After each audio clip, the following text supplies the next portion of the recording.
Assalamualaikum, halo semuanya. Selamat datang di Talkshow After Login. Sik. Kenapa afterload?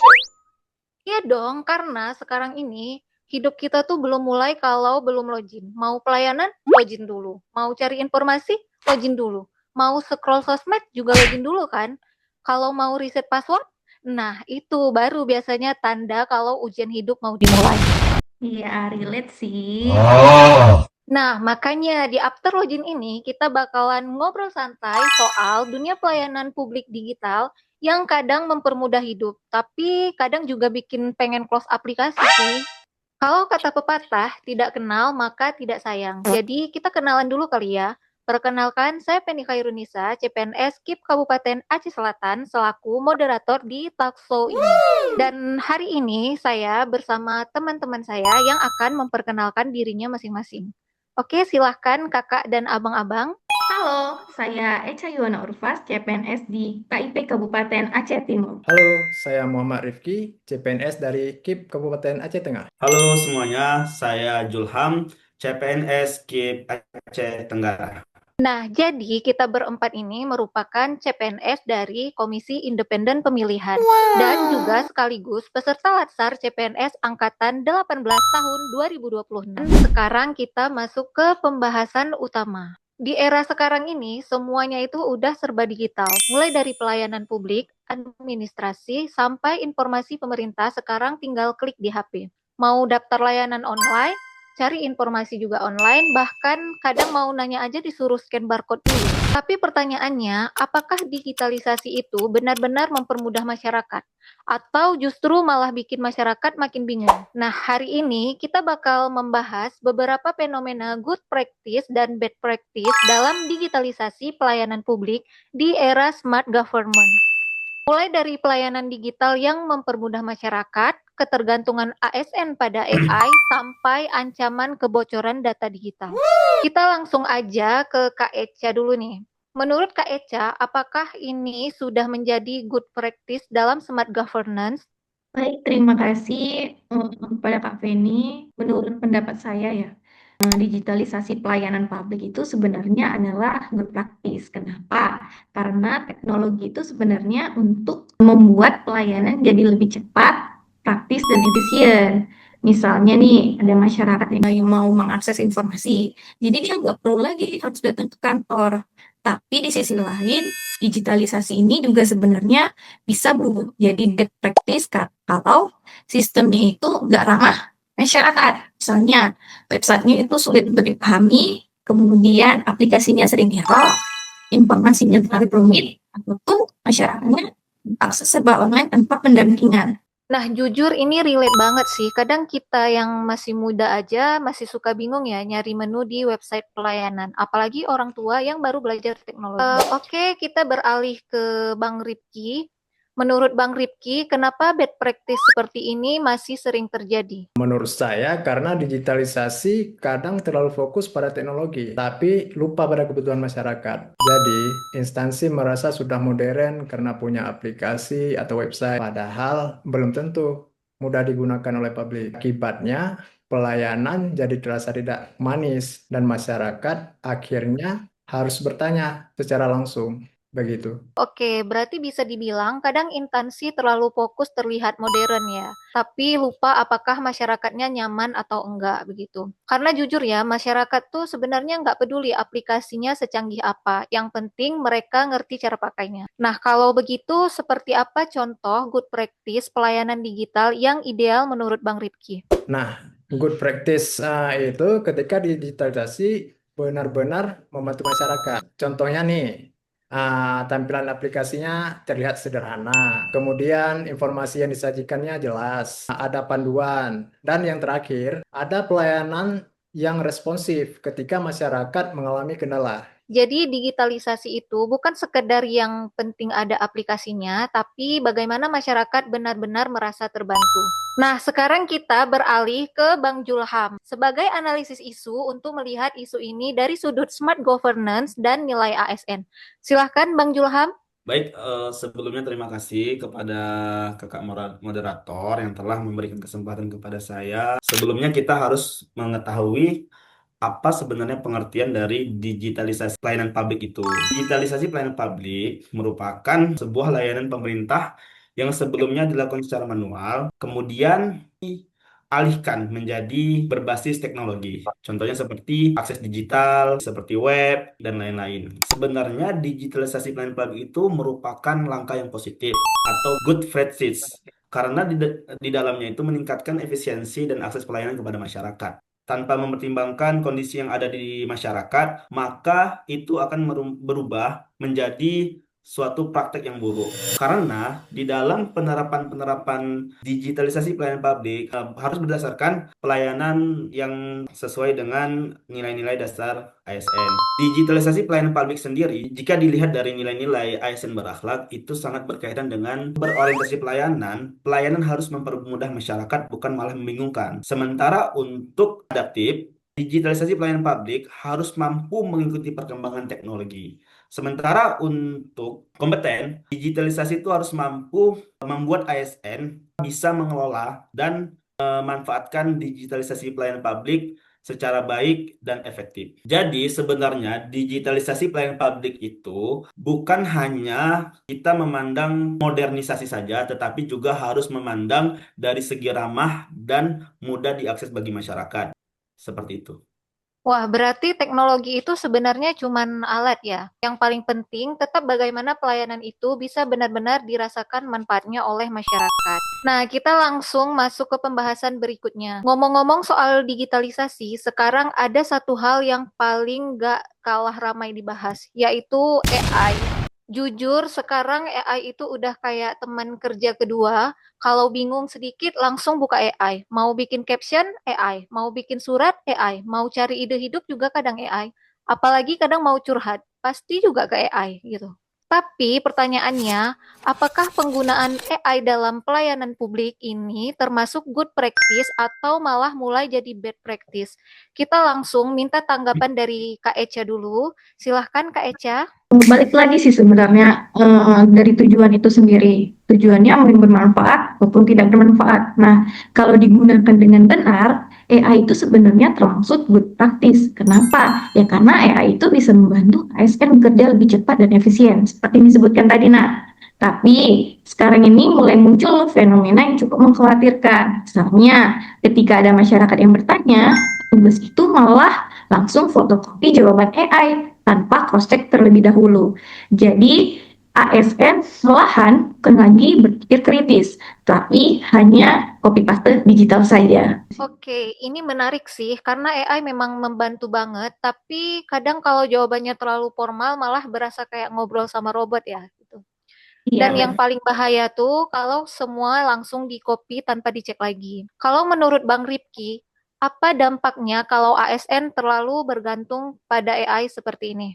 Terima kasih Mbak Feni. Ini dampaknya cukup serius karena AI tidak selalu memahami konteks dan aturan ataupun pelayanan di lapangan. Kalau ASN hanya mengcopy tanpa memverifikasi, informasi yang diberikan bisa salah dan berpotensi merugikan masyarakat. Selain itu, ketergantungan pada AI juga bisa menurunkan kemampuan analisis dan komunikasi ASN itu sendiri. Iya, bener banget sih. Karena AI itu emang pinter, tapi belum tentu ngerti kondisi di lapangan itu gimana gitu. Kalau begitu, menurut Bang Ripki, seperti apa penggunaan AI yang masuk good practice bagi ASN? Nah, kalau itu, untuk good practice-nya adalah menjadikan AI sebagai alat bantu, bukan pengganti cara kita berpikir. ASN tetap harus melakukan verifikasi informasi, memahami aturan, dan menyesuaikan jawaban dengan kebutuhan masyarakat. Jadi, Smart ASN itu bukan ASN yang cuma bisa pakai AI, tapi ASN yang tetap kritis saat menggunakan teknologi.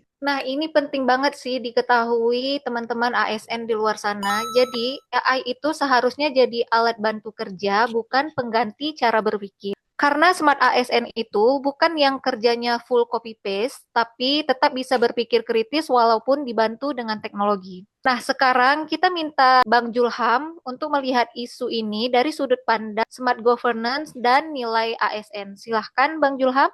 Sama seperti pendapat yang diutarakan Mbak Echa dan Bang Rifki tadi, bahwasannya kita harus memaknai seperti apa digitalisasi pelayanan publik itu dikonsep dalam penerapannya kepada masyarakat gitu kan. Kita melihat bahwasannya digitalisasi pelayanan publik itu adalah penggunaan teknologi untuk meningkatkan kualitas layanan pemerintah agar lebih cepat, efisiensi, transparan dan mudah diakses oleh masyarakat. Ya, contohnya salah satunya adalah penggunaan AI tadi ya, gitu kan.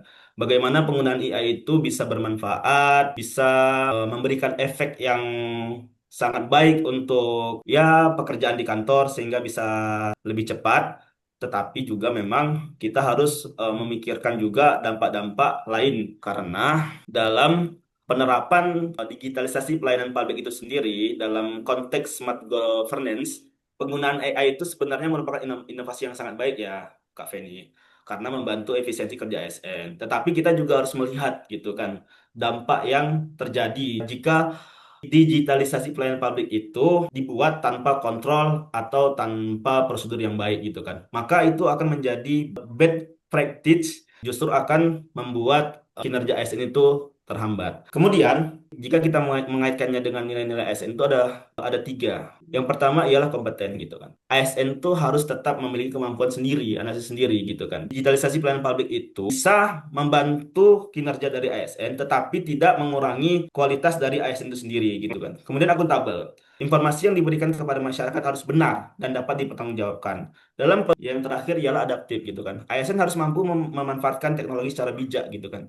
Jadi AI seharusnya mendukung profesional ASN, bukan sepenuhnya menggantikannya. Wah, benar banget Bang Julham. Jadi, Ya, tantangan ASN di era digital sekarang bukan cuma soal bisa pakai teknologi, tapi juga bagaimana tetap bijak dan bertanggung jawab saat menggunakannya. Nah, sekarang kita masuk ke isu terakhir. Tapi jujur, ini salah satu yang paling bikin masyarakat khawatir di era digital sekarang, yaitu soal keamanan data pribadi. Karena sekarang hampir semua pelayanan publik itu pakai data digital. Mau daftar layanan, input NIK. Login pakai email, verifikasi pakai OTP, apa-apa harus pakai nomor HP. Lama-lama data kita lebih lengkap di sistem daripada di kepala sendiri gitu. Dan belakangan ini juga cukup sering ya muncul berita soal kebocoran data digital yang bikin masyarakat mulai resah, takut, dan tentunya overthinking. Langsung saja, kalau menurut Kak Echa nih, seberapa serius sebenarnya isu ini? Silahkan Kak Echa tanggapannya. Oke, terima kasih Kak Feni. Menurut saya, ini tuh serius banget sih. Karena ya seperti Kak Feni bilang tadi, semua itu sekarang menggunakan NIK, nomor handphone, email, sampai data kepegawaian itu semuanya tersimpan dalam sistem digital. Nah, belakangan ini sering muncul nih berita tentang kebocoran data di Indonesia yang buat masyarakat itu semakin khawatir dengan keamanan data pribadi mereka. Yang seharusnya secara normatif sendiri kita udah punya payung hukumnya, yaitu di Undang-Undang Nomor 27 Tahun 2022 tentang perlindungan data pribadi, yang seharusnya masyarakat tidak perlu khawatir. Namun, kenyataan di lapangan menunjukkan isu kebocoran data digital Indonesia ini memang beberapa kali itu menjadi perhatian publik. Contohnya, dalam beberapa bulan kebelakang, terdapat kasus 6 juta data NPWP termasuk milik pejabat negara itu bocor dan dijual untuk tujuannya adalah penipuan. Ini serem juga sih kalau dipikir-pikir, karena sekarang data pribadi itu udah kayak identitas utama kita di dunia digital gitu.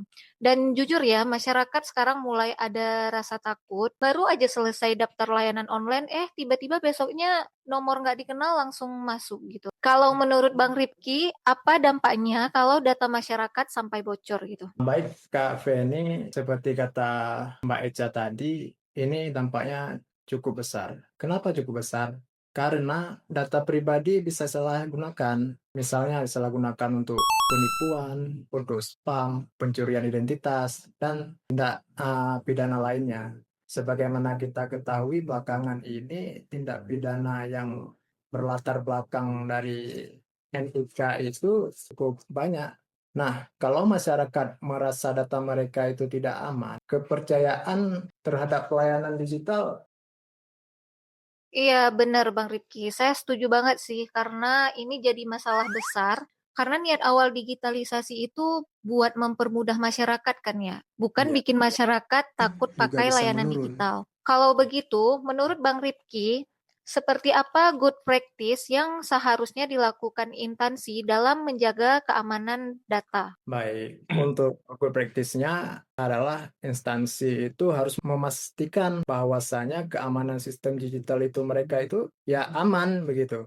Misalnya membuat perlindungan data yang kuat, melakukan pembatasan terhadap akses data, melakukan edukasi keamanan digital. Nah, yang terakhir, transparansi penggunaan data masyarakat. Jadi, digitalisasi tidak hanya cepat, tetapi juga aman.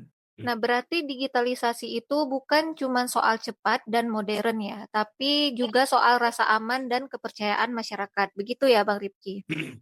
Ya, Mbak Penny. Nah, sekarang kita minta analisis terakhir dari Bang Julham. Mungkin bisa diberi tanggapannya, Bang Julham? Baik lagi tadi kan di masalah awal tentang digitalisasi pelayanan publik itu sendiri, itu hal baru, inovasi baru, atau sesuatu yang mungkin bisa membuat ribet di masyarakat, atau sesuatu yang malah mengkhawatirkan di masyarakat gitu kan. Kalau dikaitkan dengan smart governance, digitalisasi pelayanan publik itu harus bisa dimanfaatkan sebaik-baiknya, tetapi juga harus kita memikirkan risiko-risiko yang terjadi gitu kan. Keamanan data itu merupakan bagian penting gitu kan. Itu merupakan bagian penting dari pelayanan kita terhadap masyarakat gitu kan. Apabila masyarakat merasa datanya tidak aman, maka itu akan mencederai kita sebagai aparatur sipil negara. Yang jelas tentu itu akan melanggar nilai-nilai berakhlak yang telah kita terapkan selama ini, contohnya di berorientasi pelayanan gitu kan, dan akuntabel gitu kan. Dalam pandangan saya, jika kita kaitkan dengan nilai berakhlak, ASN harus mampu menjaga dan menggunakan data masyarakat secara tanggung jawab gitu kan. Bagaimana supaya dalam penerapan digitalisasi pelayanan publik itu kita manfaatkan keuntungannya, tetapi kita tidak juga membuat masyarakat merasa rugi dengan kebocoran data dan lain-lain sebagainya. Kemudian loyal gitu kan. Kita harus menjaga kepercayaan masyarakat terhadap instansi kita gitu kan. Jangan sampai yang bisa menimbulkan kebocoran data itu malah menjadi bumerang bagi kita, sehingga kepercayaan masyarakat itu berkurang. Jadi keamanan data bukan hanya urusan teknis gitu kan, tapi juga bagian dari etika publik tentang pelayanan gitu kan. Baik, terima kasih Bang Julham. Berarti kepercayaan masyarakat itu sebenarnya jadi pondasi utama dalam smart governance. Karena teknologi yang baik bukan cuma yang canggih, tapi yang bisa bikin masyarakat merasa aman, nyaman, dan benar-benar terbantu. Nah, dari diskusi kita hari ini, kita bisa melihat bahwa digitalisasi memang membawa banyak kemudahan, tapi juga menghadirkan tantangan baru. Mulai dari pelayanan digital yang kadang-kadang membingungkan, ketergantungan ASN terhadap AI, sampai ancaman kebocoran data pribadi. Jadi di era smart governance ini, ASN tidak cukup hanya melek teknologi, tapi juga harus tetap profesional, bijak, dan mengedepankan pelayanan yang humanis sesuai dengan semangat berakhlak gitu. Sebelum menutup talkshow kita hari ini, saya mau bertanya sedikit pada teman-teman, apa pesan untuk teman-teman ASN di luar sana? Mungkin mulai dari Kak Echa, silahkan Kak. Baik, terima kasih Kak Feni. Pesan saya singkat aja sih, tetap semangat dan tetap menjaga core values ASN, tidak hanya secara teori, tapi juga harus diimplementasikan, karena ASN itu adalah sebuah pengabdian untuk negara. Oke, bagus banget. Terima kasih Kak Echa. Mungkin selanjutnya Bang Rifki. Kalau dari saya, ya palingan tetap semangat dan terus menjaga nama baik instansi. Demikian. Oke. Terima kasih Bang Rifki. Selanjutnya mungkin dari Bang Julham. Dari saya untuk kita semua gitu kan, tetap semangat, jadilah pribadi, jadilah tim, jadilah kelompok yang selalu berintegritas, profesional, dan bisa tentu berguna bagi masyarakat. Tetap semangat, intinya gitu Mbak Penny.